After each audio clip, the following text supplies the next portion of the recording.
Dr. Dworsky, you mentioned of how you are for some reason different and very good at helping people in which have car accidents, car wrecks, and stuff like that, personal injuries, I guess. But you're also very, very specialized in workman's comp. What is the average patient you see there, and how does it go down? What's happening? Well, I'll give you an example.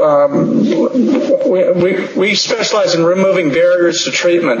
For example, we had a 45-year-old fellow who fell down a ladder at about 12 feet, and he injured his neck, shoulder, and back. And the complication or barrier here was his employer said he wasn't hurt at work, even though he obviously was. So he didn't have a check for a long time. He had to borrow from his family. His wife had to go to work. He couldn't get a doctor to treat him. We started treating him right away, and we were able to give him physical therapy and injections. The other thing we did is we referred him to a workers' comp attorney to get the weekly check he deserved and was due to him by state law. And so he got his back pay and his weekly check covered. He eventually needed surgery, and we were able to get his case accepted, and so the surgeons would go ahead and perform the surgery that he needed. He then got post-operative therapy, and he was not able to go back to his job. He was fired anyways, but he got what's called an impairment rating, 16% impairment rating. And what that did is gave him about a year of weekly checks. And then after, with his impairment rating, he had 7 years of checks because he wanted to go back to school. He got fired and he had to be retrained. So this gave him enough money to go back to school.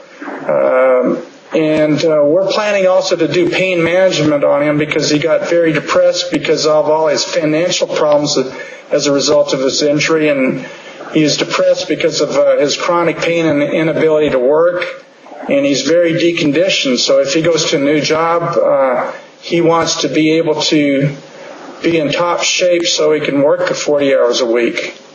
Right. And your treatment, beat the steroid, beat the things, because your treatment, one thing, talking to lots of doctors, for many, many years, I've noticed that, one way your treatment really, really differs is that you really, not just going and do something which makes the pain go away, which is, of course, very comfortable for most people, and they want fast results.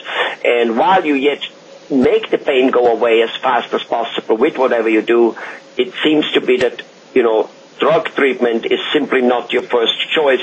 You do all the other things which will make the body functioning again. And what I didn't know is, how instrumental, helpful, and inspiring you are about, basically getting people their money, and because it's all important. Because in the end, the truth is, there's only one crime on this planet, and that is be totally broke. It's a bad situation to be in it, because yes, a doctor, even a priest for that much, everybody needs money to do what they do. Otherwise, they cannot live and cannot help.